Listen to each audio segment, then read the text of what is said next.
All right, you know what it is. This one here is going to be about institutional hot. All right, we got something called institutional hot.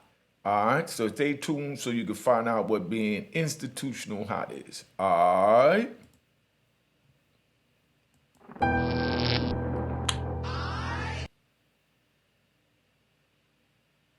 Hi guys, welcome to Platinum Cuisines. We're located on the North Island Freeport. Tune in to unique Mecca audio. All right, so this is what it is, man. Mecca what? Mecca audio. All right, so let's get this thing started. All right, this one is on being institutional hot. Institutional hot. Okay, somebody could be straight hot. Straight hot is when you go to court, you testify against somebody, and you get on the stand and you work with the government. You know what I mean? That's straight hot. Then you got somebody, like me that go to trial and, don't tell nothing, stand there, blow trial, and get locked up. All right? Then you got other men that go through the same thing. Now, when they get in the prison system, they do something that we call institutional hot. Institutional hot is when they start working with the administration in the prison. You know what I mean? Within the institution. So that's called institutional hot. Institutional hot is when, somebody they drop what they call a kite. They write on a little piece of paper and they're telling the administration everything that's going on. Such and such selling drugs, such and such is bringing drugs in, such and such got knives, such and such making knives. That's institutional hot. Now, you got dudes that go to trial, and whenever you go to a new compound, you got to show your paperwork. You show your paperwork to make sure you're not hot. That means that you didn't work with the federal government on the street. So once you show that paperwork, that's usually the PSI. But they took the PSIs out the system because they knew dudes was getting punished because the PSI shows everything that they did, that the government did during the course of the whole proceeding to take you to trial all the way up until sentence and what the prosecutor's asking for. So the prosecutor usually asks in that PSI for what they call a 5K1. A 5K1 is where the prosecutor asks them to reduce your sentence because you cooperated, because you was a good boy. A good boy. You know what I mean? They pat you on the head, good boy. Thanks for locking Unique up. We needed your testimony. You know what I mean? Thank you for locking Lou Sims up. We needed your testimony. That's what they call those good boys. But then now you got men that go to trial. They don't tell nothing at trial, but once they go into prison, then they get soft. Then they get weak. Then they forget the morals and principle of the game. You know what I mean? So then they start telling. So they might, see somebody with a knife or somebody sharpening a knife in the yard out by the bathroom. So now they want to drop a note and tell the administration such and such is out by the bathroom making knives at the 12 o'clock move whenever they call rec move by the far bathroom to the left. You understand what I'm saying? Then you got the ones that are just blatantly, instead of dropping a kite, they walk right up to the administration, what they call main line. Main line is lunchtime. Lunchtime, all the administration is there. Your case manager, unit manager, counselor, the DHO, the AW, the warden, the captain, the SIS. All the staff is at main line. They standing up there so that you could come to them and let's say you got a homie in a hole. So the homie will go to the home and be like, man, yo, you're not unique up. He got locked with some weed on a visit, da-da-da-da. You know what I mean? When you gonna let the homie out? He'd be like, nah, well, he got to do 60 days. You know what I mean? Nah, but come on, man. You know what I mean? The homie just got here, you know what I mean? Da-da-da. He ain't know what time it was, da-da-da-da. So then they say, all right, if he's good for 30 days, we'll look at his paperwork and we'll cut 30 days off and bring your homie out. You understand what I'm saying? But then now we had in Lewisburg, we had a dude that worked with the administration. You know what I mean? He was a homosexual. You know what I mean? He was having sex with the unit manager. So now he having sex with the unit manager. The unit manager is the one that make the recommendation to get you out the hole. So whenever somebody get in trouble, they go to this homosexual and they tell the homosexual, yo, Unique locked up for some weed. We trying to get him out the hole and blah, blah, blah, blah, and trying to make sure he don't lose no good time. And then he'll go freak off with the unit manager because the unit manager is in charge of, the inmates. And then the unit manager would come back, and tell him whatever you want to tell him. And then he'll come back and he'd be like, look, give me 2 cartons. Cartons was money then. You know what I mean? It wasn't stamps. They wasn't even using stamps back then. We talking about back in '95. You know what I mean? So the homosexual would come back and he'll tell us straight up. You know what I mean? Yo, he said that he got to lose good time and he got to at least do 30 days in a hole. You know what I mean? But you got to give me 20 boxes of cigarettes for that. You know what I mean? It's $10 a carton. You know what I mean? So that's $200. They'd be like, but for 40 cartons, you know what I mean? I get him 15 days in a hole and he'll only lose his visits for 6 months. But the DHO and the unit manager, they want to take his visits for a whole year. You know what I mean? So, of course, you want the homie to get his visits back quick so that he can go back out, do what he got to do, make another score again, not so that he can come out and go see his family. They don't work like that. You know what I mean?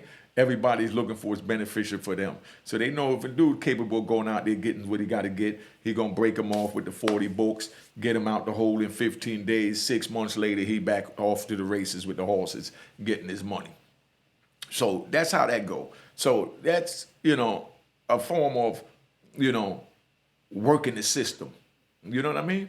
But then now you got dudes that's just straight hot. They get caught and they on a visit and they in the hole. SIS come see them and said, okay, we already got you. You're going to lose your visit for a year. You're going to be in a hole 60 days. You're going to lose 28 days good time. We want to know who else is bringing drugs in so we could cut your sentence down.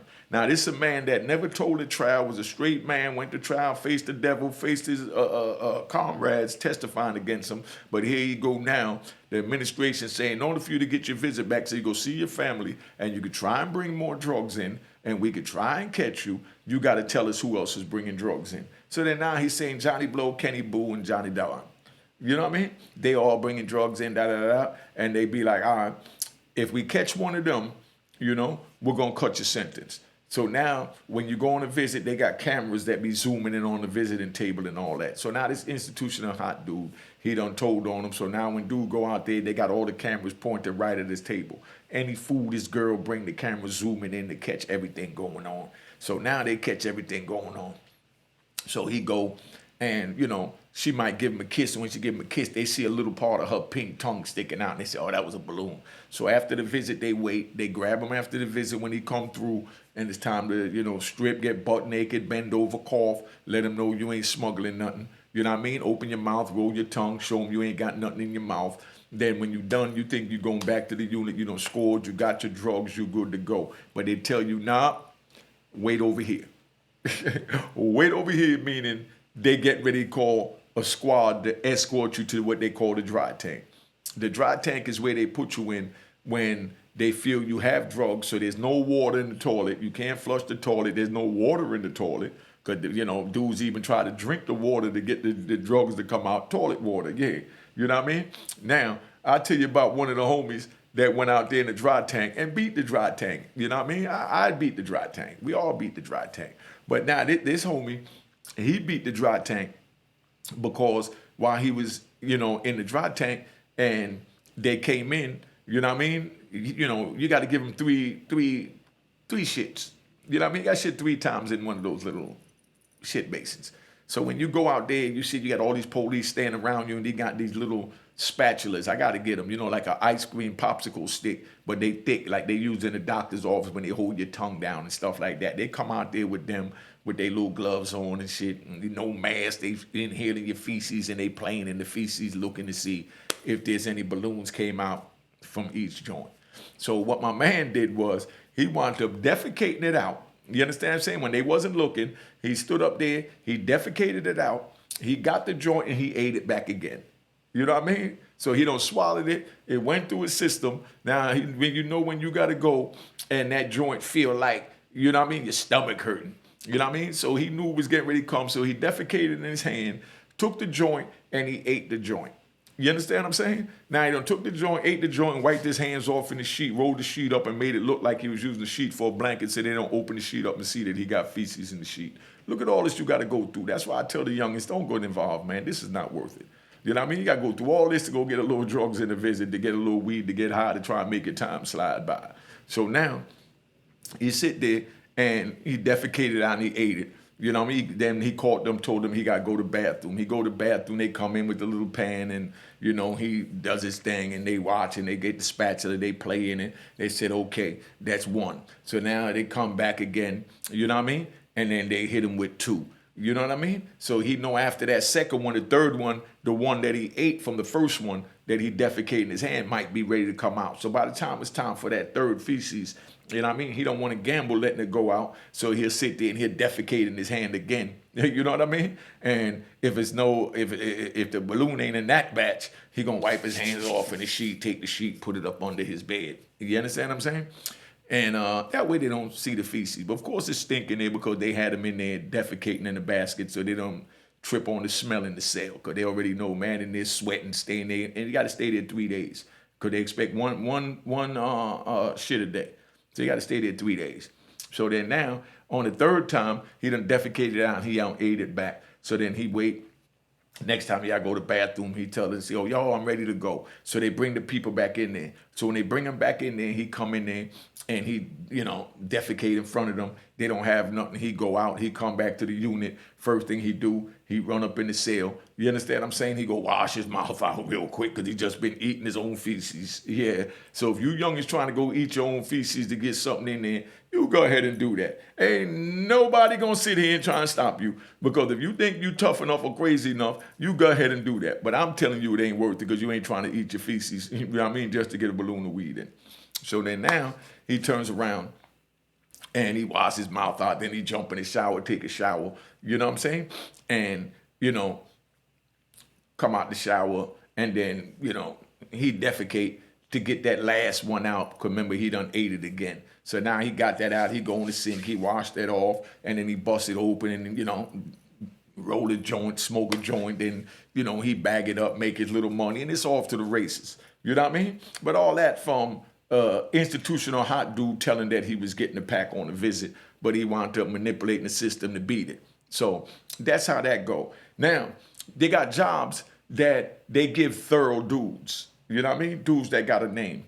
You know what I mean? You know, people like me, we don't take these jobs. You know what I mean? Me, you know, like I said, Lou Farris, I always say their names because those are the men from Harlem that represented my big homies, you know? So you sit there and they'll offer you a job to work in the captain's office, you know what I mean? Or the unit team's office. The captain's office. Picture working for the captain. You working for the captain, you stand up, you clean the room. And while you clean the room, you got dudes sitting there,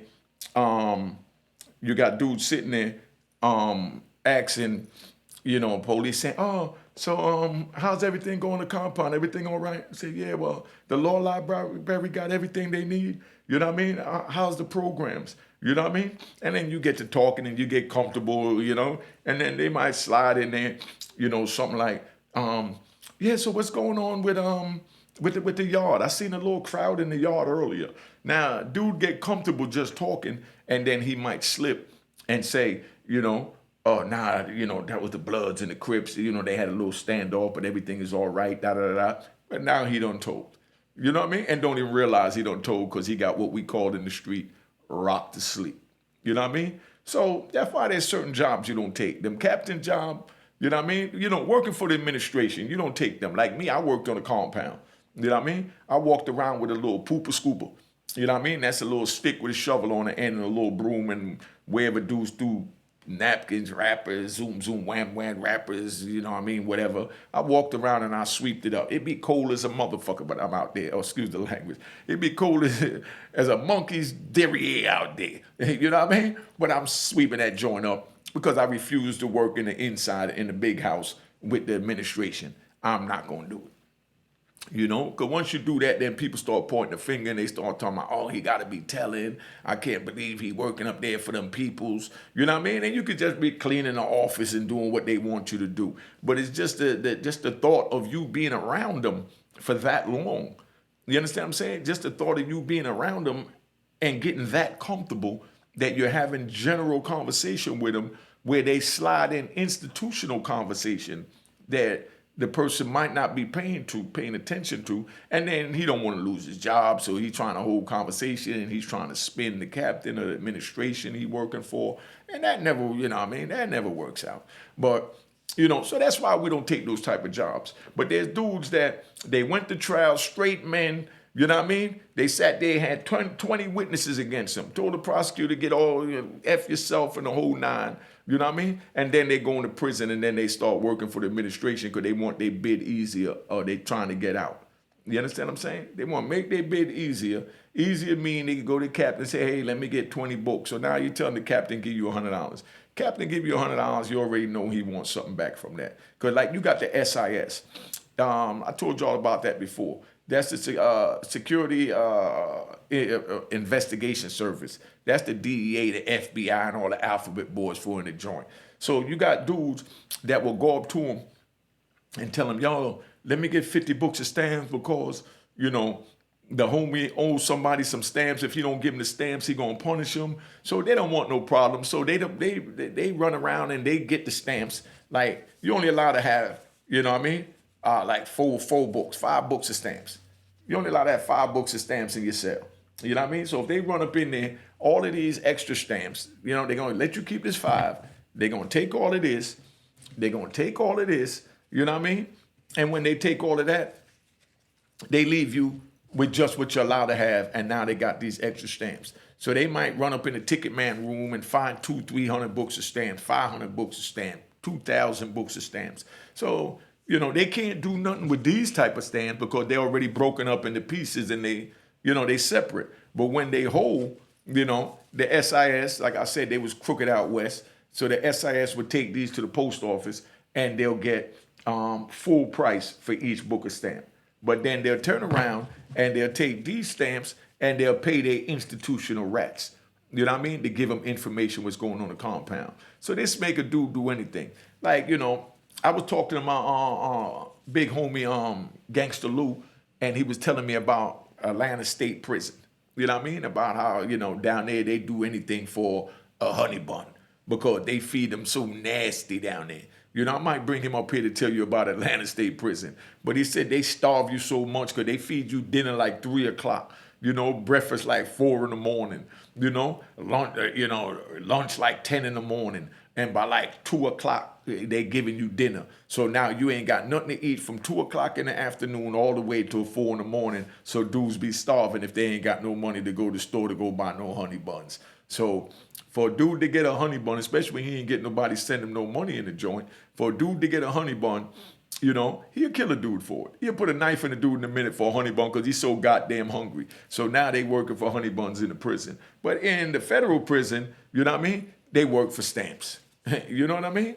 So that's where they at. So it's just crazy because stand-up men, like I said, go to trial, fight the government, fight everything, and then they get in the system, and when they get in the system, they turn around, and then they start telling. Come on, man. Where they do that at?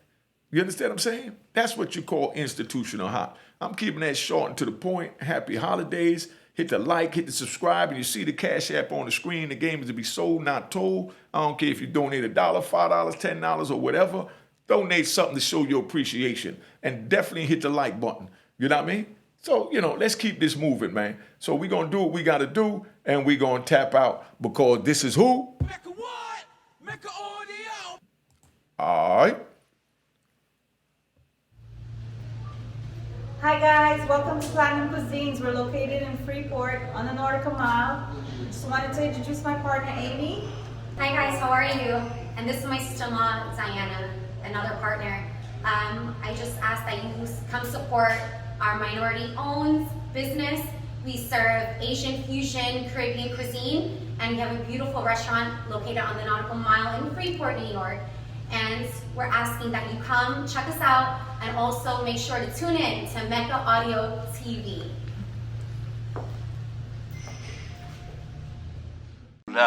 Cheers, cheers, toast the crime, toast the crime, the crime, the crime, the crime.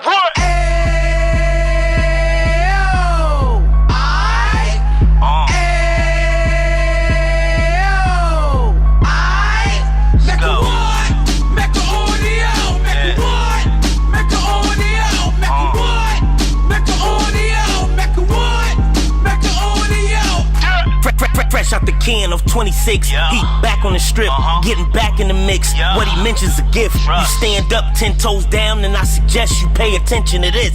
Real. Take a little gully posse and put it in Harlem. He cut from the bottom, came up from the bottom. Drop the book, you should go and get it. The Instagram page and the YouTube, you could go and visit. Yeah. Then you could consider yourself LinkedIn. Real. Sit front row and get Jews from a kingpin. How he went through it, so you ain't gotta go do it. To not pay attention would be stupid. Talking about a man that probably put your grandfather on. Probably the reason that him and your grams got along. A man that generated millions on the block, did his time, never squilling to the cops, Mecca audio.